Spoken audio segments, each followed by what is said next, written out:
Empathy is under attack at a time when we need it the most. We are currently facing the devastating storms of a planet in crisis, and those storms carry over into our personal and professional lives. Whether it's burnout at work, squalls with our neighbors, or tsunamis of grief at the loss of a beloved pet, parent, or way of life. If I could, I wouldn't choose the weather we're having right now. But here we are with the opportunity to rise to the occasion of our lives. In a world where division tears us apart, we must return to our playful roots. We need playful problem solvers grounded in wonder, curiosity, connection, and empathy. I'm a perfectionist practicing imperfection. For years, I gave into imposter syndrome. On the outside, things looked amazing. I was part of the team who brought you AmeriCorps. I raised 2 small daughters while earning my PhD. I founded an award-winning preschool when our community lacked one. Before the pandemic, I was director of education at a children's museum, the happiest place on earth. I was stretched thin, stressed out. I was dying inside. Something had to give. And it took a global pandemic for me to make that change. Wonder, curiosity, connection, play. Those were the colors my life lacked. And that became my quest, how to find them again. We don't need another global crisis for you to step into your brilliant colors. I'd like to share some strategies I've learned for facing all kinds of weather, and an invitation to you to step closer to your more playful and empathetic self. When the world shut down, I was at home, like many of you. To save my job, I had to help the museum come up with ways to earn revenue and attract online visitors. One solution: curriculum that allowed families to play and learn together at home. Creating these daily videos reignited my childhood joy. I used to love climbing trees, getting dirty, making up stories with the neighborhood kids. That kind of play re-entered my life, only this time I was channeling my wonder and curiosity into ideas to connect a homebound community. Empathy wove its way through these newfound colors in my life. I picked up my journal. I got interested in my own story and the story of those around me. I started the Adventures in Learning podcast, which allowed me to learn from and amplify the voices of creative problem solvers. I remembered how to laugh, how to stay grounded in the present moment, how to be grateful for the daily miracles that stubbornly persist regardless of who's in the White House. Reconnecting with my playful self helped me to become a more empathetic and compassionate educator and leader. I'm connected today, grounded by empathy to the world around me. I take risks, no matter how scary. I've learned that life's too short to stay small, and that you can step bravely into all of your brilliant colors.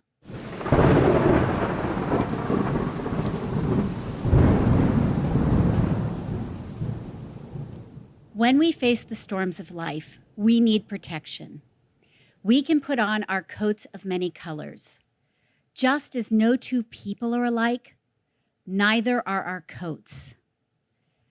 Our experiences color our lives, but empathy is the thread that binds us together. I first encountered empathy through a children's book.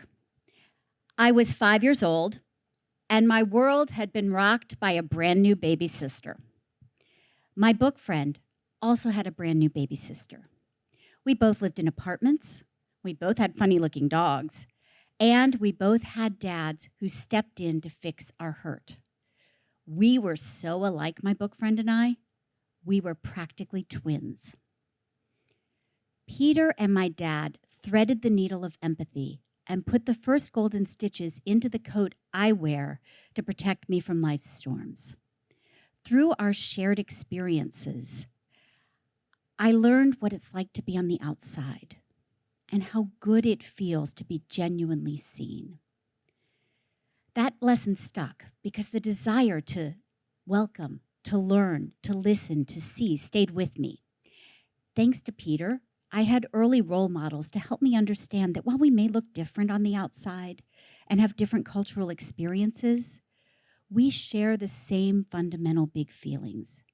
And those include the need to be seen, to have our stories heard, to feel valued and respected. Empathy allows us a glimpse into somebody else's story, but it doesn't mean that we have to agree with them or even adopt their perspective. But it does give us insights we can use for collaborative problem-solving relationships. Empathy is a skill we learn, and it's never too late to start stitching it into our coats. If empathy is the thread, let's take a look at some of the brilliant patches we can use to help us weather life's storms. Wonder is the universe's invitation to us to take a second look. It disrupts our busyness and invites us to get curious and make connections. How do we invite more wonder into our lives? We don't have to travel to the 7th continent to find it. Tiny things can bring back wonder. It's the everyday miracles that light us up, even in the midst of darkness and chaos. When we wrap ourselves in wonder, we give ourselves permission to take an interest in and develop empathy for the living creatures all around us. Wonder sparks curiosity, the desire to dig deeper, to ask questions, to get interested in the world around us, to revise and rethink. Curiosity breaks down barriers. It pushes us past our comfort zone and allows us to question the way things have always been done. When we genuinely seek out books, media, people, experiences, and information that not only hold up a mirror to our lived experiences, but open windows to other cultures and perspectives, we are giving our empathy muscles a chance to grow. The ability to empathize starts when we're around age 3, but empathy is a muscle that must be exercised in order to be effective. Play stretches our hearts and our minds. When we play, we develop the ability to imagine new worlds and explore new ideas. Play is essential for how we learn and lead as adults.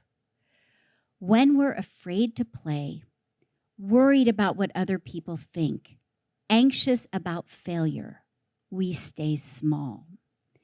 Playful problem solving requires us to use empathy to explore other perspectives and to make connections.